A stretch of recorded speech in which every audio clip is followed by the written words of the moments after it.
नमस्कार दोस्तों, स्वागत है आप सभी का। और आज जो कहानी मैं आपको सुनाने वाला हूँ, ये कहानी बहुत अलग है और कहानियों से। ऐसा क्यों है ये तो आपको कहानी सुनने के बाद ही मालूम चलेगा, क्योंकि ये कहानी एक इंसान और एक पशु के रिश्ते की है, एक इंसान एक पशु के प्रेम की है। तो आइए चलते हैं इस कहानी के सफर में। उत्तर प्रदेश का एक गाँव और उस गाँव में रहने वाला हरिया।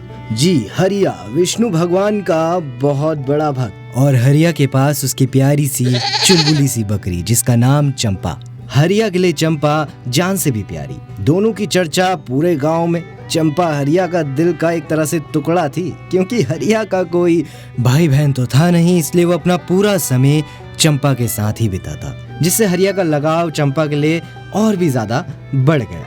लेकिन कभी हरिया ने सोचा नहीं था कि चंपा को उससे जुदा भी होना पड़ेगा। तो चलिए आइए जानते हैं आखिर ऐसा क्या हुआ हरिया और चंपा के साथ जो उन्हें जुदा होना पड़ा। हरिया रोज की तरह चंपा को लेकर पास के ही खेत में चराने के लिए ले जाया करता। उस दिन उसे थोड़ी देर हो गई, क्योंकि हरिया की माँ जो थी उन्होंने उसे खेत में काम के लिए भेज दिया था। लेकिन हरिया कभी भी चंपा को चराने का मौका नहीं छोड़ता था, इसलिए वो उस शाम को भी उसे ले गया। चंपा भी हरिया को अच्छे से जानती थी, इसलिए हरिया उसे ना तो किसी रस्सी से बांधता था और ना ही पकड़ता था। दोनों बड़े ही मौज में चले जा रहे थे। अंधेरा भी काफी हो चला था।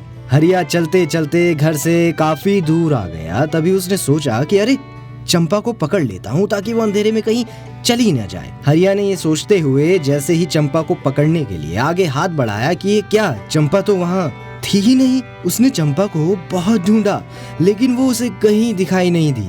हरिया घबरा गया। उसके मन में ना जाने कितने उल्टे सीधे ख्याल आने लगे। रात गहरी होती जा रही थी, जिसके साथ साथ हरिया की चंपा को लेकर चिंता भी बढ़ती जा रही थी। उसकी जान से भी ज्यादा प्यारी चंपा कहीं खो गई थी। उसे समझ नहीं आ रहा था कि वो ऐसा क्या करे कि चंपा उसे वापस मिल जाए। तब हरिया अपने आराध्य विष्णु जी का नाम लेने लगा। प्रभु, मेरी चंपा को ढूंढने में मेरी मदद करो प्रभु। हरिया अपना चैन खो बैठा था। वो पूरा दिन या तो भगवान से चंपा की सही सलामती के लिए प्रार्थना करता, या फिर खुद ही कहीं भी उसे ढूंढने निकल पड़ता।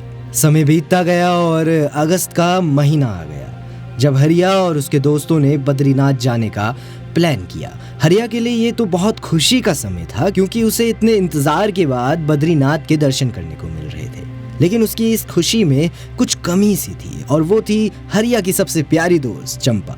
उसके दोस्त भी हरिया को देखकर कभी कभी हैरान रहते थे कि भाई, कोई एक बकरी के लिए इतना दुखी कैसे हो सकता है। लेकिन हरिया कुछ अलग था। उसके लिए चंपा सब कुछ थी। हरिया का मन तो नहीं था जाने का, लेकिन उसके दोस्तों के काफी बोलने के बाद हरिया मान ही गया और बद्रीनाथ के लिए अगली सुबह ही निकल पड़ा। रास्ते भर वो सिर्फ चंपा के ही ख्याल में रहता। रात तक हरिया बद्रीनाथ पहुंच चुके थे। हरिया विष्णु जी से अपनी चंपा के लिए प्रार्थना करता रहता, ये जानते हुए भी कि उसकी चंपा उसे अब वापस देखने को नहीं मिलेगी। वो अलौकिक दृश्य जिससे नजर न हटे, वो दिव्य माहौल जिससे मन न भरे, बद्रीनाथ का धाम जहाँ विष्णु है बसे।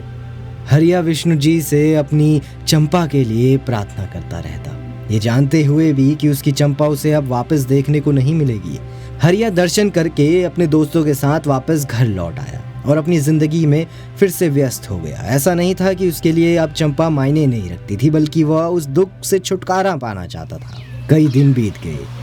हरिया रोज की तरह उस सुबह भी उठता है तो उसे अचानक बकरी के मियाने की आवाज सुनाई देने लगती है। पहले तो उसे लगा कि उसकी चंपा ने उसे आवाज लगाई है, फिर वो उसे अपना वहम समझकर वहीं सोच में पड़ गया।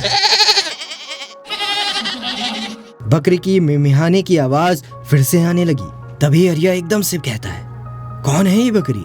चंपा तो नहीं। तभी फिर से हरिया अपने ख्यालों में यही सोचने लगता है, नहीं, चंपा कहाँ होगी, कोई और ही होगी। एक बार देख ही लेता हूँ, कहीं चंपा तो नहीं।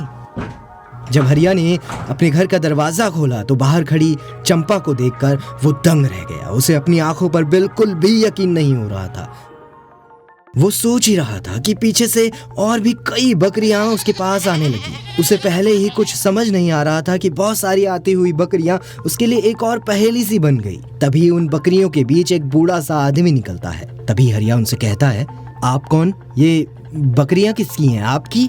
तभी वो बूढ़ा आदमी कहता है, मैं केशव राय हूँ, मेरा इस संसार में कोई नहीं है और अब तो मेरी उम्र भी हो चली है, इसलिए मेरी इन बकरियों को संभालने के लिए कोई भी नहीं है।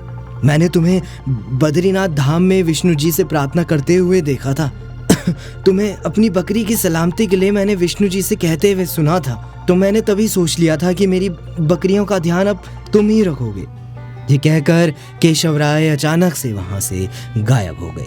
हरिया समझ चुका था कि ये विष्णु जी की ही कृपा है। तब से हरिया बहुत खुश रहने लगा पहले की तरह, और उसके साथ चंपा उन सभी बकरियों का वो और अच्छे से ध्यान रखने लगा, जिससे उसने एक व्यापार शुरू करा और आगे जाकर वो बहुत धनवान भी बन गया। तो ये थी हरिया और चंपा की कहानी।